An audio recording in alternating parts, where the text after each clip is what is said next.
বাজারে ছড়ানো হচ্ছে, যেটা মানে আজ থেকে তো নয়, মানে মুখ্যমন্ত্রী যেদিন থেকে দায়িত্ব নিয়েছেন সেদিন থেকেই উনি এই কাজটা করে চলেছেন। খুব মানে এটাকে কি বলবো, যে দক্ষতার সাথেই করছেন বলতে হবে। এবং রাজ্যের মানুষ, মানে আমাদেরও সেখানে দায় আছে যে আমরাও সেই দক্ষতার সাথে করতে ওনাকে দিচ্ছি। সেই জায়গাগুলোকেই প্রথম থেকেই কাউন্টার করার কাজটা সংগ্রামী যৌথ মঞ্চ তথ্য সহ করছে। এবং এখনো যে সুপ্রিম কোর্টে ওনারা যে এমএ ফাইল করেছেন, মডিফিকেশন অ্যাপ্লিকেশন ফাইল করে, যেখানে বলেছেন যে টাকা নেই, অথচ আবার পরেই বলছেন যে আমরা দরকার মানে এই যে এর বাবদ যে খরচা হবে সেই টাকাটা আমরা সুপ্রিম কোর্টের কাছে জমা রাখছি, কারণ ভবিষ্যতে যদি দেখা যায় যে এটা সুপ্রিম কোর্ট রায় দিল যে না ডিএটা অধিকার নয়, তখন আমরা কর্মচারীদের কাছ থেকে টাকাটা ফেরত নিতে পারবো না। আবার মানে বৈপরীত্যের একটা কথা, একদিকে বলছেন পয়সা নেই, একদিকে বলছেন পয়সা জমা রাখছি। একদিকে বলছেন হিসেব করে উঠতে পারছি না যে কোন সময় থেকে কোন সময় দিতে হবে, আরেকদিকে বলছেন যে 10,000 কোটি টাকা জমা রাখবো। মানে হিসেব করা হয়েই গেছে। তারও আগে যখন এসএলপি ফাইল করছেন, তখন এই সেই এসএলপির মধ্যেও লিখছেন যে এই ডিএটা দিতে গেলে মানে স্টেটের উপর যে ফিনান্সিয়াল বার্ডেন চাপবে, সেই তাতে স্টেটটা দেউলিয়া হয়ে যাবে, এবং তার পরিমাণ হচ্ছে 40,000 কোটি টাকা। তাহলে যদি হিসেব করতে না পারে, তাহলে এসএলপিতে 40,000 কোটি টাকার হিসেবটা লিখলেন কিভাবে? আমরা কিন্তু জানি যে সেটা অথেন্টিক হিসেব করেই এই টাকাটার হিসেব করা হয়েছে, কারণ ফিনান্সে এই কাজটা করা হয়েছিল, অডিট অ্যান্ড অ্যাকাউন্টস ডিপার্টমেন্ট এই কাজটা করেছিল। আমরা এখানে যেমন উল্লেখ করছি যে তুমি কেন্দ্রীয় ক্যাডারের যারা আছে, যারা আইএএস আইপিএস অফিসার, তাদেরকে তুমি কেন্দ্রীয় হারে বেতন দিচ্ছ, বরং তার থেকে বেশি দিচ্ছ। তুমি এমনও ঘোষণা করছো যে যাদের চাকরি চলে গেছে, যারা মানে তাদের মধ্যে একটা বড় অংশ আছে যারা দুর্নীতি করে চাকরি গেছে বলে অভিযোগ, এবং সেই অভিযোগকে সাজা দিয়ে সরকার তাদের মানে সুপ্রিম কোর্ট তাদের চাকরি খেয়েছে এবং তাদেরকে কোনো রকম কোনো সুবিধা দিতে বারণ তো করেইছে, উপরন্তু তাদের কাছে এতদিনের বেতন সুদ সহ ফেরত নিতে বলেছে। তাদেরকে বিনা কাজ করিয়ে 20,000 এবং 25,000 টাকা করে দেওয়ার কথা বলছেন। আরো বিভিন্ন প্রকল্প চলছে যেখানে কোনো কাজের বালাই নেই, মানে ওখান থেকে তাদের কাছ থেকে শ্রম বাবদ সরকার কিছু পায় না, কিন্তু তাদেরকে উৎকোচ দেওয়া হচ্ছে। সেই অবস্থায় আমরা যারা শ্রম দিয়ে সরকারটাকে চালিয়ে নিয়ে যাচ্ছি, তাদের ক্ষেত্রে পসিটি অফ ফান্ডের কথাটা আসছে কোথা থেকে? এটা হলো 1 নম্বর বিষয়। যে জুরিসডিকশন এবং যে সময়কালের মধ্যে এই বকেয়াটা আমরা চাইছি, আমাদের পাওনা, মনে করে দেখুন যে 2016 সালে কোনো একটা মানে সর্বভারতীয় মানে এই প্রথম শ্রেণীর একটা দৈনিক পত্রিকা, যেটা সরকারের হয়েই মোটামুটি কথা বলে, আমি নামটা করছি না আর কি, সেখানে তৎকালীন অর্থমন্ত্রী অমিত মিত্র হিসেব দিচ্ছেন যে রাজ্যের উন্নয়নের জন্য 11 সাল থেকে 16 সালের মধ্যে কর্মচারীদের ডিএ বাবদ বেতন মানে ডিএ না দিয়ে সরকার 33,000 কোটি টাকা বাঁচিয়েছে। এবং সেটাকে প্রথম পাতায় বড় বড় করে ছাপা হয়েছিল, সেই কাগজ আমাদের কাছে সংরক্ষিত আছে। আচ্ছা, তাহলে যে টাকা তুমি, আমরা জানি যে বাজেটে যে টাকা থাকে সেই টাকা যখন খরচা হয় না তখন সেটা সেই হেডে পড়ে থাকে। তাহলে এই যে টাকাগুলো পড়ে আছে সেই টাকাগুলো গেল কোথায়? খুব ইন্টারেস্টিং একটা পয়েন্টে আপনারা এসছেন এই চিঠিতে, আমিও দেখলাম যে ফিফথ পে কমিশন আপনারা যখন অ্যাকসেপ্ট করে নিয়েছেন তখন তো এই অ্যালোকেশনটা রেখেই অ্যাকসেপ্ট করেছেন। হ্যাঁ, ওটা যেমন একটা বিষয় আছে। আর একটা বিষয় যে কর্মচারীদের বেতন এবং পেনশনের এবং ডিএর যে টাকা, সেই টাকার যে হিসেব নিকেশটা কেন্দ্রের সাথে হয় সেটা হচ্ছে যে থ্রু ফিনান্স কমিশনের মাধ্যমে।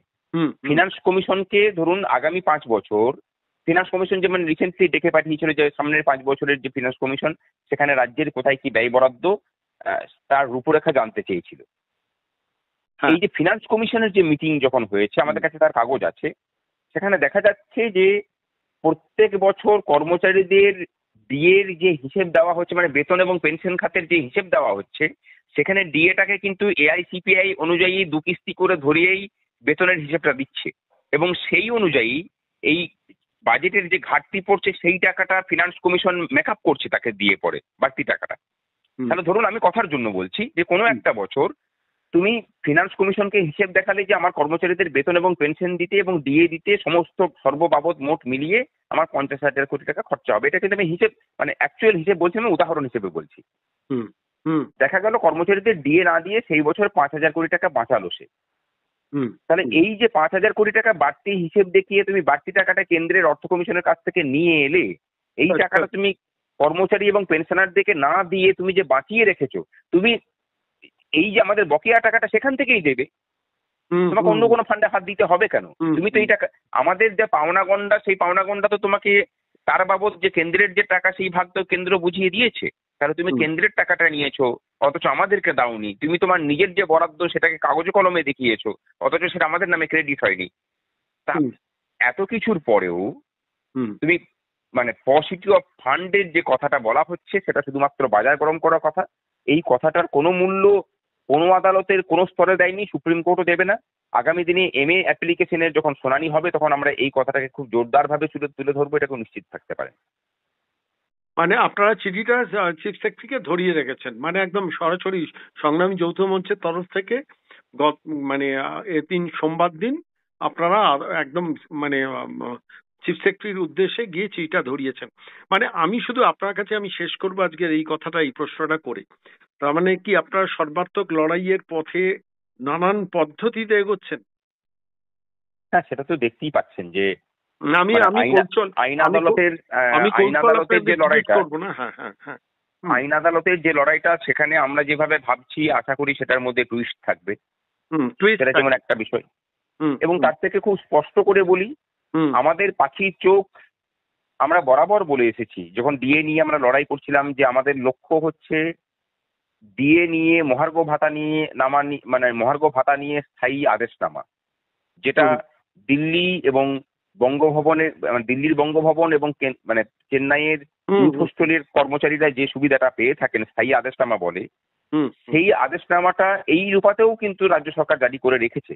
সেটা সমস্ত স্তরের কর্মচারীদের জন্য রাজ্য সরকার জারি করুক, যাতে করে কেন্দ্র সরকার যখন যখন AICPI মেনে যে সময় থেকে দিয়ে দেবে রাজ্যের কর্মচারীরাও সেটা পাবেন, যেটা অন্যান্য অধিকাংশ রাজ্যে চালু আছে। এই জায়গাটা আমাদের লড়াইটা সেই জায়গাটাতেই। এই জায়গাটা আমাকে একটু ক্লিয়ার করুন, স্থায়ী আদেশনামার ব্যাপারটা কি, মানে একটু আমাদের দর্শকদের শ্রোতাদের জন্য একটু ক্লিয়ার করুন। স্থায়ী আদেশনামা হচ্ছে যে সরকার সেখানে লিখবে যে কেন্দ্র যখন থেকে AICPI মেনে মানে কিস্তি দিয়ে যত পার্সেন্টেজ অফ দিয়ে ঘোষণা করবে এবং যেদিন থেকে ঘোষণা করবে এই রাজ্যের কর্মচারীরা সেই দিন থেকেই সেই ততটা পরিমাণ দিয়ে পাওয়ার এন্টাইটেলড।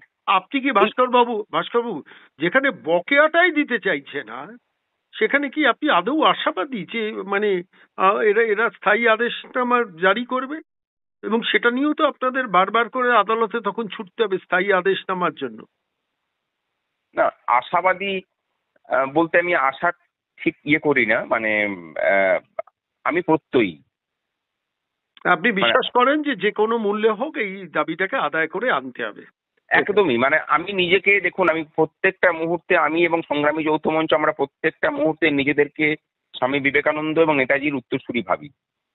নেতাজি মানে স্বামী বিবেকানন্দ যেদিন ইংল্যান্ডের মাটিতে দাঁড়িয়ে 1898 সালে দাঁড়িয়ে বলছেন যে আজ থেকে 50 বছরের মধ্যে ভারত স্বাধীন হবে, তখন ভারতবর্ষের স্বাধীনতার কোনো গল্পই ওঠেনি।